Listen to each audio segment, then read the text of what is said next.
The NHL regular season is underway in full swing. The New York Rangers are 2 games into the season, and both were very eventful. A lot to unpack in each of them, albeit very different.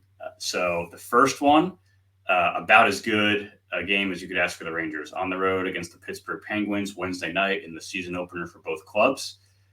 The Rangers walked away with a 6-0 win. So it's not something you see often at all, let alone the season opener. It was actually kind of funny that the Rangers got off to what I thought was not a great start. Right off the opening faceoff, Penguins had a high danger look. First few minutes, they kind of possessed the puck a lot. Thought it might be a difficult game, at least at even strength, as the Rangers have often struggled there in the last few years. But then after Sam Carrick opened the scoring for the Rangers, their first goal of the season on deflection from a Jacob Trouba shot, only a couple minutes after those initial Penguins chances, Penguins kind of pushed back a little bit, but didn't get on the board, and the Rangers kind of took over the game from there. A couple more goals in the first period. Alexis Lafreniere and Chris Kreider each getting on the board. Kreider in the last 11, 12 seconds of the period for a 3-0 lead going into the first intermission. Philip Hedl continuing what he showed in the preseason with the Rangers' fourth goal of the game in the second period. Great to see him get on the board. Officially, since preseason doesn't really count, officially his first goal in about a year and a half, which is really remarkable considering all he's been through. So hopefully that continues and he stays healthy and is able to contribute. Then third period, the Rangers, rather than give the Penguins any room, just added to the lead. Penguins had a power play about midway through the period, but it was the Rangers getting on the board. It was Kreider again with his second of the game, shorthanded. And then in the last few minutes, Vincent Trocheck putting home a rebound of an Alexis Lafreniere shot. So another point for Lafreniere, another goal for that Trocheck, Panarin, Lafreniere line. And the Rangers walked out of Pittsburgh with a 6-0 win. Again, can't really ask for much more than that. They did give up some looks, but Shesterkin was absolutely dynamite all game, and really right off the heels of all the contract talks and reports that he turned down an 8-year, $88 million deal offer from the Rangers. He was lights out and showed them why he's commanding such a massive contract for his next one. But then fast forward to Saturday night, the Rangers' home opener against the Utah Hockey Club, who since moving to Utah in the first couple of games really showed a renewed energy, penchant for offense, and that would kind of continue in the game against the Rangers, which ended up being a really wacky game. It began on a nice sentimental note with referee Wes McCauley right before dropping the first puck, pointing up to the booth at the Garden to Sam Rosen to acknowledge his first game of his final season broadcasting for the Rangers for MSG. But from there, McCauley really ruined any goodwill that he built up there. I thought the game became, as they typically do when he officiates, the Wes McCauley show. A lot of controversial calls and non-calls. Again, I'm not one to complain about the officiating. I don't think there's any conspiracy against the Rangers or anything like that. But I think that McCauley is just really all over the place as far as when he officiates games. And it's so often just so noticeable when he does. The worst part of the McCauley show was in the second period. There were a couple of goalie interference calls against the Rangers that were both very, very questionable. The first one will look to be Victor Mancini's first NHL goal off the board. Matt Rempe, who, given his reputation, never gets the benefit of the doubt, it seems, was called for goalie interference on the play. If you look at the replay, his skates were barely in the blue paint. He didn't even really initiate contact with Utah goalie Connor Ingram. It was Ingram who skated out towards him as the shot was coming in and got by him. Yet it's it's Rempe who gets called for initiating the contact. At least that's what's implied by the interference call. The goal goes off the board. The Rangers challenge it. Doesn't go their way. They end up shorthanded. Later, Will Cooley broke in for a chance, chasing down a puck. He and the Utah defenseman, I believe it was Mikhail Sergachev, arrived kind of at the same time, while also Ingram was skating way out of the net, way out of his crease, as everyone was looking to play the puck. And Cooley's going for the puck, and so is Sergachev. It was really Sergachev who kind of hit Ingram more than Cooley did. And again, Ingram's way out of the crease.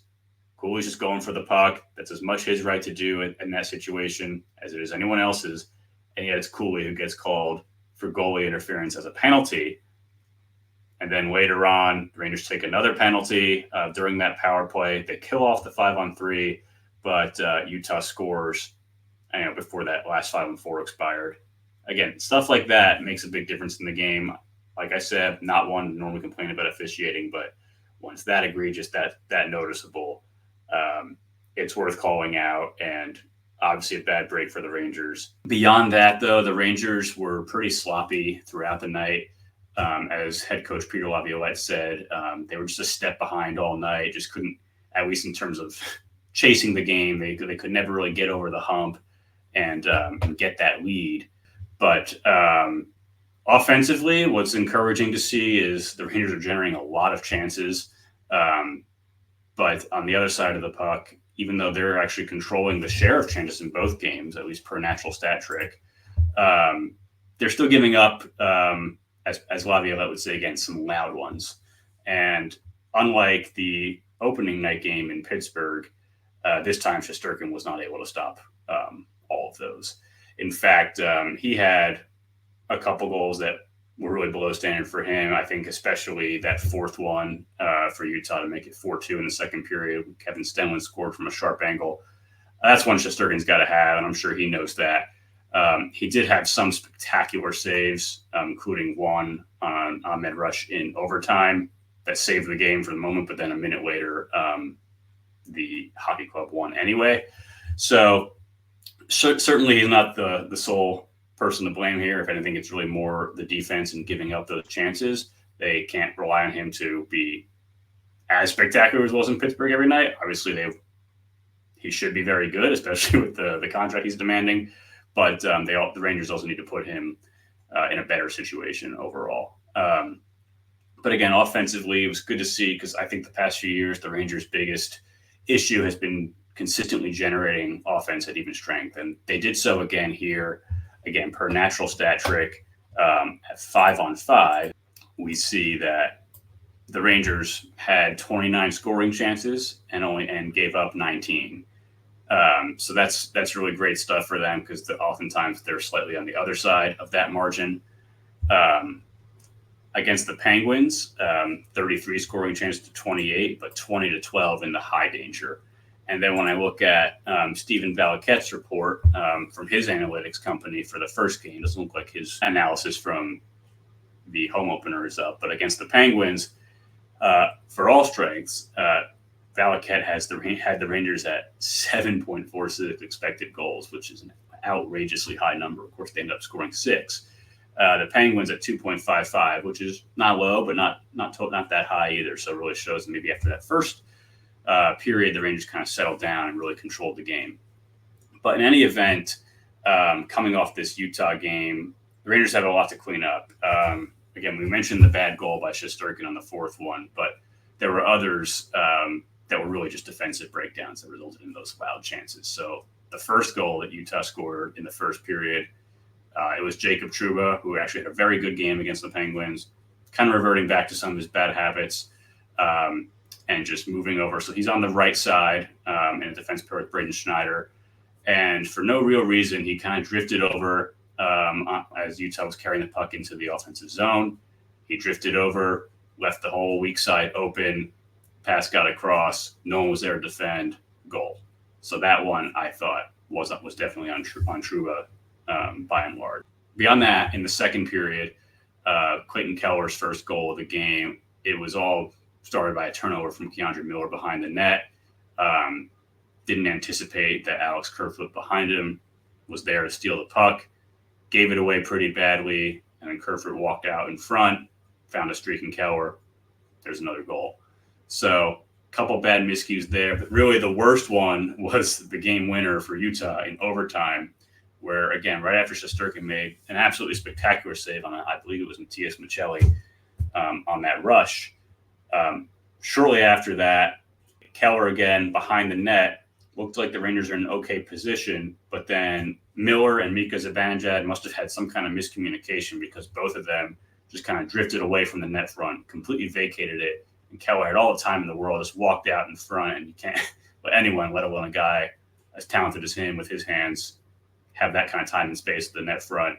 He ended up stick-handling and roofing a backhander into the top of the net to give Utah the win. So that was kind of odd to see. That was about as egregious at a defensive zone coverage lapse as I've seen. But the good news is I don't expect that to be the norm. And the fact that it was that glaring and the Rangers had a couple others that were almost as bad, it gives them pretty obvious things to work on and shore up. So I think they will, but the real question is, are they going to be able to do that while also continuing to generate the level of offense that they have? Because the even strength offense they're generating is awesome to see. It's something we haven't seen enough of in the past few years, and we want to see more of that, but they can't be giving up that much defensively, at least in terms of high danger chances. Other positives, though, that I noticed when we talk about the offense, again, the Panarin, Trocheck, Lafreniere line is dangerous, as always, but the line that's really stood out to me, I think, is the best line in the first two games has been that third line of Hedl, Will Cooley, who had a goal in this game to tie it up in the third period, and then Kakko on the other side. So, again, make or break season for Kakko, as we've discussed, but that line has generated a lot. Kakko himself has had a bunch of chances, can't seem to buy a goal, but did get an assist on the goal that tied it at 5 in the third period before the Rangers, of course, ultimately fell 6-5 in overtime.